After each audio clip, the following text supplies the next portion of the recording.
OMV Radio, 24 horas cerca de ti.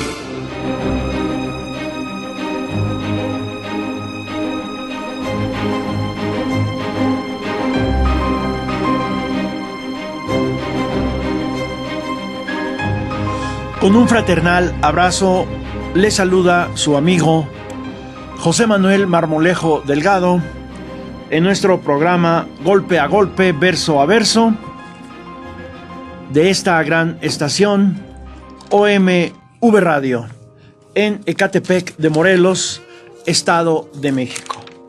Como todos los jueves, iniciamos con nuestra sección de poesía Vida, nada me debes. La poesía también es denuncia, protesta, grito desesperado de quien se ahoga dentro de este mundo malvado. La poesía es maldición. Malditos para siempre todos los que tienen a la vida de rodillas. Así oímos decir a Nicolás Guillén: los hierros tumultuosos de lanzas campeadoras, las espadas que hundieron su punta en las auroras.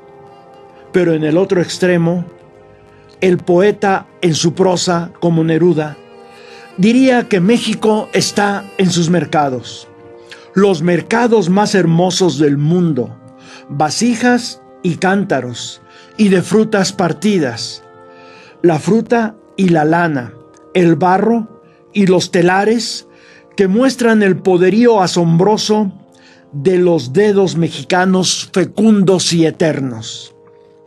El poeta va con sus imágenes metafóricas de un extremo al otro, del balcón a la barraca, del claro azul de luna al negro más oscuro, de la turbiedad al chalchihuite, de los alientos fétidos y del nódulo de las penas a la llovizna de una tarde de verano.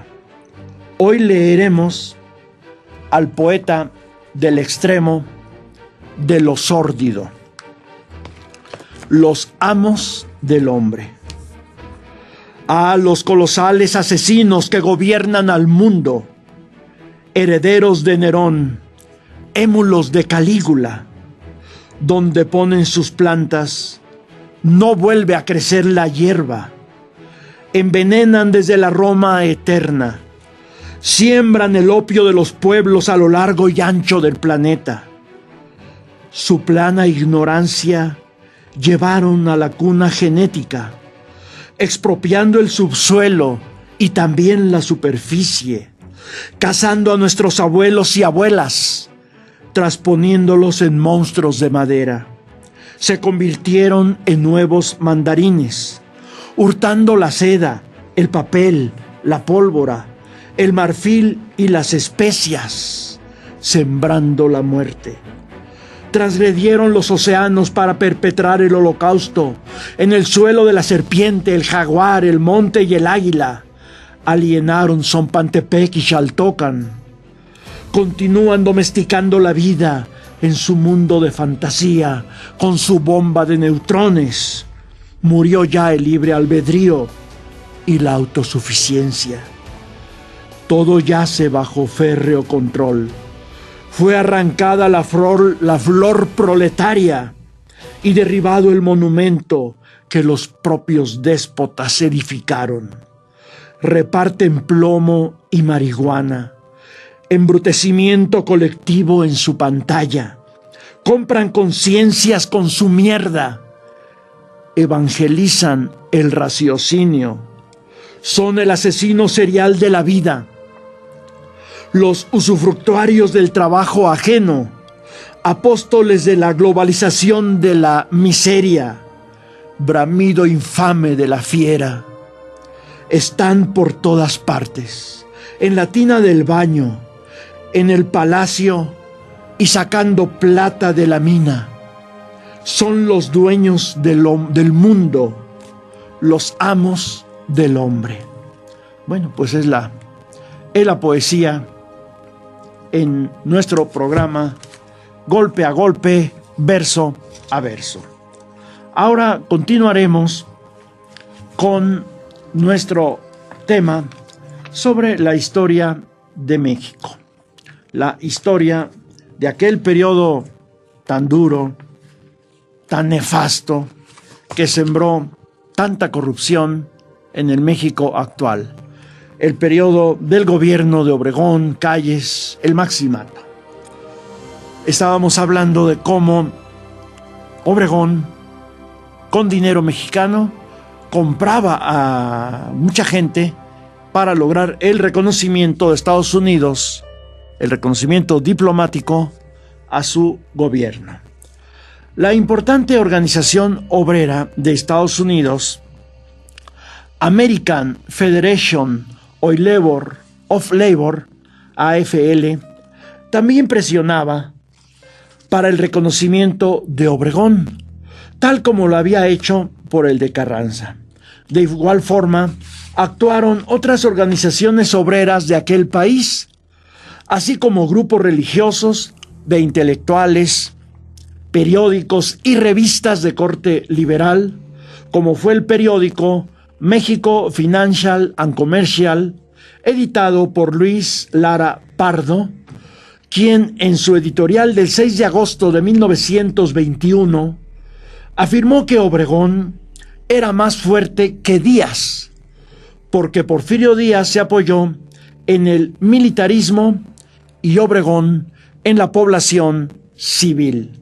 Sin embargo, la propaganda contraria a Obregón de la cadena periodística Hertz fue muy determinante en la actitud hostil de Washington, por lo que Obregón dispuso la creación de una sección de información y propaganda en la Secretaría de Relaciones Exteriores para contrarrestar las noticias falsas o extravagantes sobre México, y en 1922 volvió a reestructurar esa secretaría, creando el Departamento de Publicidad, Prensa e Información y el Taller Diplomático, con la idea de dar ante el mundo la imagen de adelanto político, económico o cultural, y fotografías y películas, cintas cinematográficas reveladoras del ambiente nacional. Obregón construía todo un escenario falso, mentiroso, sobre la realidad que vivía el México post-revolucionario. Obregón aprovechó las fiestas del centenario, invirtiendo una gran cantidad de fondos públicos para cambiar ante el mundo la imagen de México, incluyendo un banquete en la rotonda monumental del bosque de Chapultepec, iluminación en todas las calzadas y fuentes del bosque, e invitación a los países extranjeros para el envío de comisiones especiales para las fiestas del 16 al 27 de septiembre. Obregón iluminó fastuosamente toda la Ciudad de México, limpiando sus calles de pordioseros y vagabundos.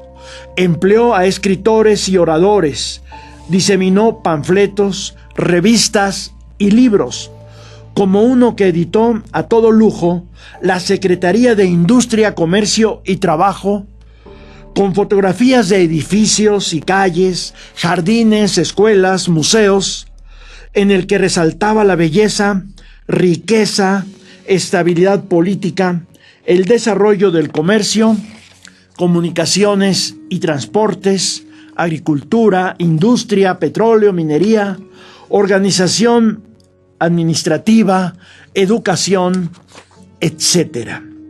Autores mexicanos y extranjeros escribieron en favor de Obregón. El periodista inglés Emil J. Dillon presentó a Obregón como un estadista con proyección moral en el mundo.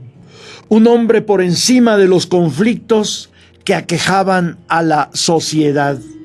Desde luego, el gobierno de Obregón le pagó 50,000 pesos. Le dio su cañonazo irresistible de 50,000 pesos. Desde luego, el gobierno de Obregón pagó ese dinero. Dillon viajó a Estados Unidos a intentar cambiar la impresión del gobierno, teniendo un completo fracaso. Se regresó a Europa sin éxito, pero con mucho dinero mexicano en el bolsillo. Fueron muchos los casos de personas contratadas con el mismo objetivo que Dillon, exsenadores estadounidenses, aduaneros y ciudadanos en general. La Secretaría de Comercio montó en diversos consulados del extranjero exposiciones permanentes de productos nacionales. Formó diversas agencias comerciales, llegando a declarar el propio Obregón que el funcionamiento de esas agencias requería de considerables gastos en propaganda por medio de la prensa, exhibiciones permanentes o temporales, organización de cámaras de comercio mexicanas, excursiones de extranjeros hacia México y de mexicanos hacia el exterior. Obregón botándose los recursos públicos del país, mientras en México prevalecía la miseria, la pobreza, la injusticia, los asaltos, los secuestros, el no cumplimiento del reparto agrario, los problemas sindicales sin resolver. Ese era el México en el cual Obregón, antes Venustiano Carranza y antes Madero y luego Calles, en realidad se posesionaron del dominio político de la Revolución Mexicana, traicionándola para no cumplirle al pueblo sus demandas, particularmente en materia de reparto agrario, de justicia laboral. Todo el mundo de la política mexicana puesto al revés del interés del pueblo mexicano por estos sátrapas, criminales, asesinos, militares. Madero no era militar, Carranza, pero sí era asesino, Obregón y Calles. Esos que formaron lo que hoy es el Estado mexicano, tan deplorable. De estos temas continuaremos hablando en nuestra próxima emisión, la semana que viene, lunes, martes, miércoles y jueves, todos los días, después del informativo de las 10 de la noche. Muchas gracias por su atención.